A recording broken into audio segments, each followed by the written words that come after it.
Hello everyone, this is Fan. Welcome back to another video, and tonight we're going to be looking at the CraftMan Toys take on Nosecone. Ooh, before we get started, don't forget to like, subscribe, and comment down below which the video, or what else would you like to see in the video. So onto the figure himself. So this is the first offering of CraftMan Toys Computron, or I guess not Computron, and they came out the gate swinging. Like, this is a very solid release. This is a brand new company, by the way, and I typically don't go in on new companies without at least hearing reviews first. But according to TF Wikiboards, this thing is solid. It is like Iron Factory, New Age type of stuff.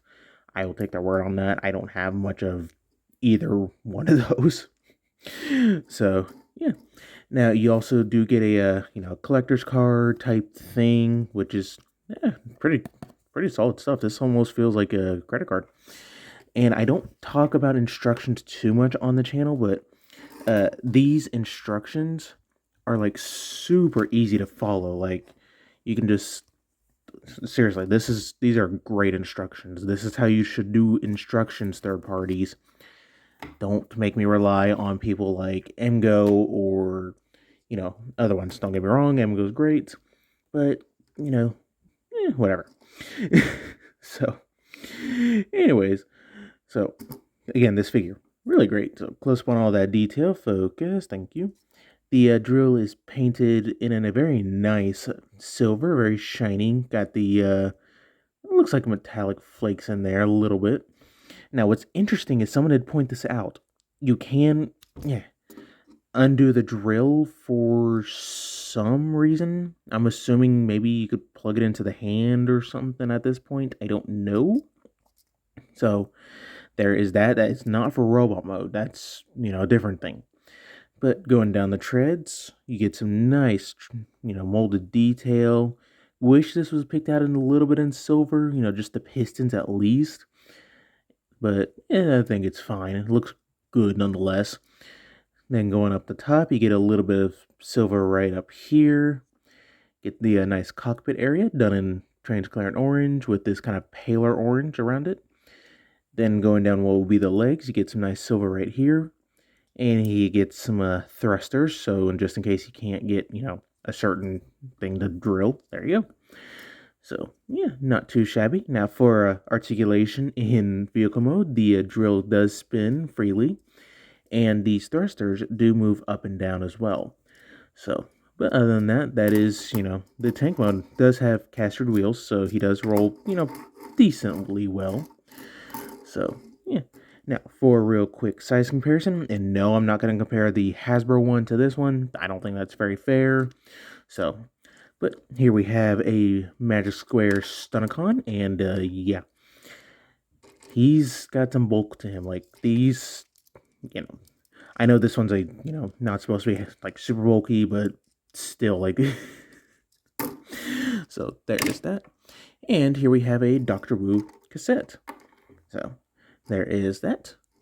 Now, he does come with quite a few accessories. The first one I'm going to talk about is his robot mode gun. Very, done very nice.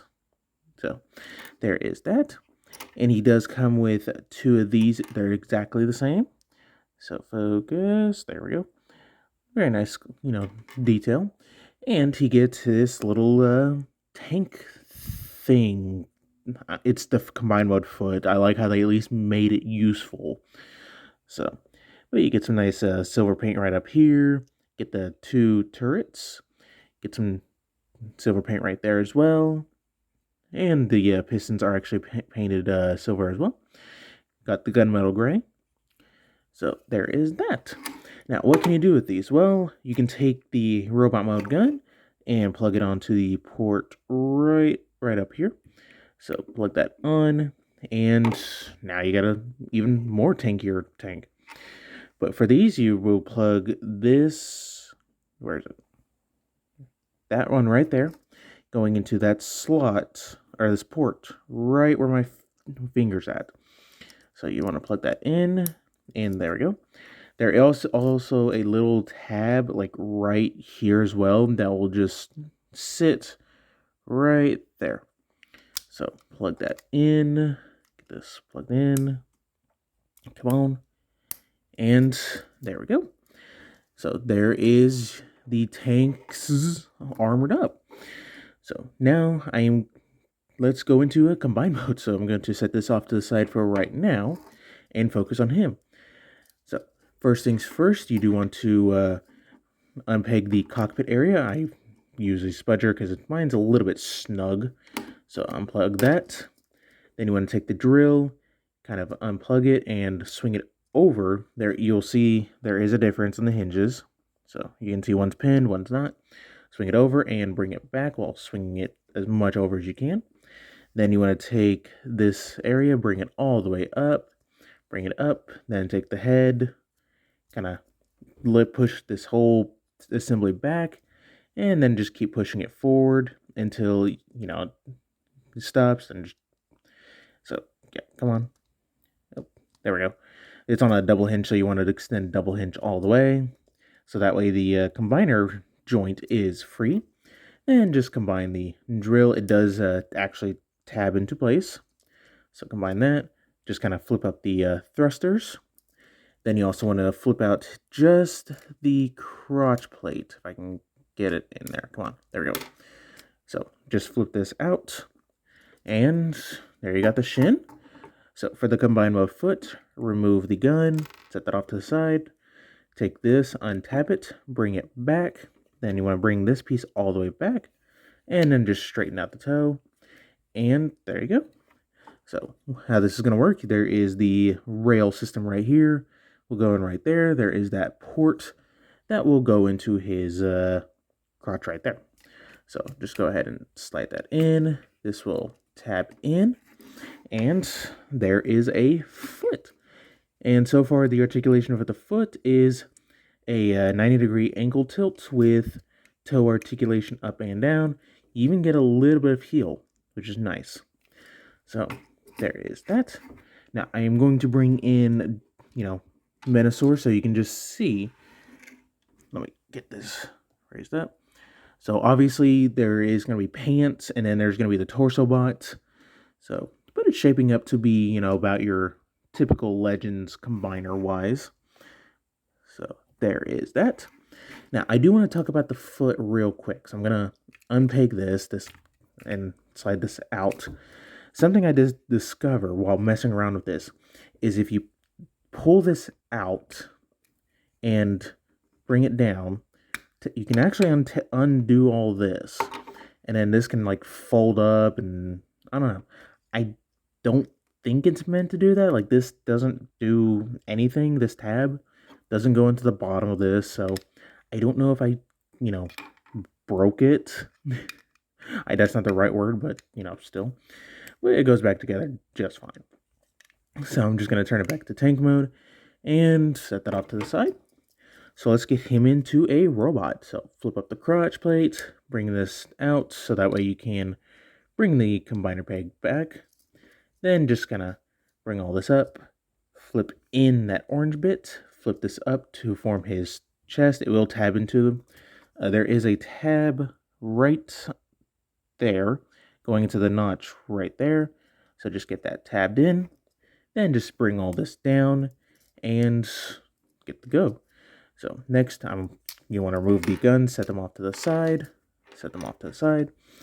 You want to undo this section, so it's going to be split right here. So unpeg it. I swing down the arms, just get them out of the way. Do the same thing for that side. Then you just want to go ahead and bring back the legs. They will just go ahead and untab them. Bring it all back. Then just, bring the shin down.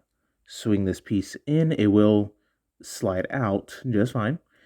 Then just go ahead and bring that back, and it will kind of tab into place. Flip in that panel. Flip that back.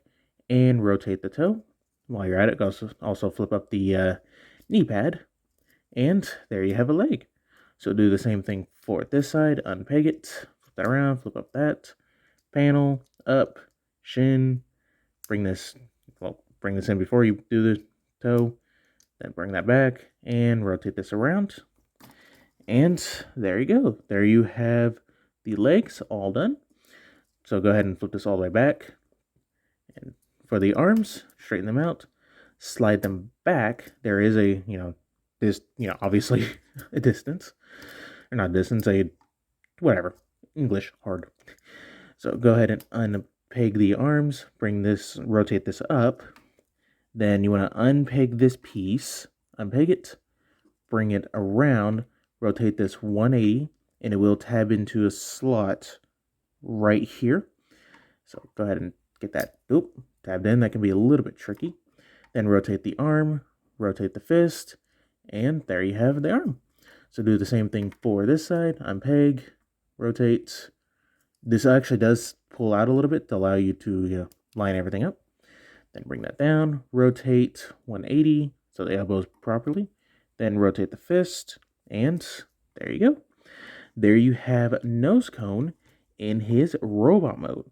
And it's a very nice looking Nosecone. So full 360. He has your, drill on the back, but that's fine. But close up on that head sculpt. Focus. Thank you. Get the nice pale-ish orange for the face, blue for the eyes. The head sculpt looks very nice, in my opinion. So, but going down the body, get some silver right there. Get the orange for the crotch, silver for the, flaps. And the new detail, you get the exposed silver right here. So, there is that.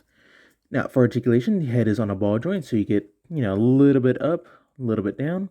You get side tilt, along with a full 360. His arms are what that toy guy has coined the trigger happy shoulders, so you can bring them out all the way, but then you can't rotate, which sucks, but at this size, it's more so forgivable.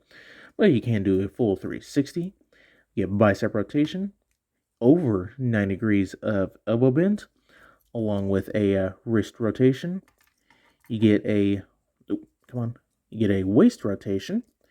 Legs can move forward if you get the hip flaps out of the way. So it can move almost all the way out. You can get all the way back. You get over the full splits. Thigh rotation. You get a double jointed knee for the full 180. And the ankles do actually pivot. So you can use that as an ankle tilt, or you can just use the toe that is on a ball joint. So a little bit up, a little bit down, and all that. The heel, I say heel, and it's really just a panel, but still, the heel does move as well. So there is that. Now, for a real quick size comparison, here we have Magic Square's drag strip. So he's about a head taller than that guy. And here we have Dr. Wu's Slam Dance. So there is that. Now, he can hold his gun just fine. Just plug it into the hand, and there we go. Now, you can also do one or two things with this. You can flip down the handle, and he can hold this as a gun if you'd like, or you can just flip it back up and plug it into this peg right here in the same port, and give him some underslung giant guns. So that's very nice. Unfortunately, the foot doesn't do anything in this form other than being a drill. Oh, and speaking of the drill, you can pop it off and plug it into his hand. You just want to make sure, let me see. There we go. Nope, one more. Okay, so you want to make sure that the thumb is out and you want it oriented where the side bits are going for the thumb. So you can have a giant lance-like hand drill weapon. So, and thanks to the wrist rotation, rotates freely. So, yeah. Honestly, I do recommend this figure. He is very fun. He is just super easy to flip back and forth. It's one of the more enjoyable ones I've done that I've had. So, he is the next one is supposed to be a 2-pack, so it's supposed to be, I believe, Afterburner and Scattershot. So this was smart of them to release one figure so that way people have a taste. In my opinion, that's a very smart move to have a taste, new company and all, understandable, especially if you're like me. I don't typically go in on new companies unless one, you're like a parent company, so like Zeta Toys with Moon Studios, to my knowledge at least, or two, you're already established, new figure wise type, thing. Like Fans Toys is established. So I know what I'm getting if I'm going to get my first Fans Toys figure type. So, but definitely for the price, this was like $34 to $36. This is definitely worth it in my opinion. So, well, that's about it. So don't forget to like, subscribe, all the fun stuff, and stay tuned for more video reviews.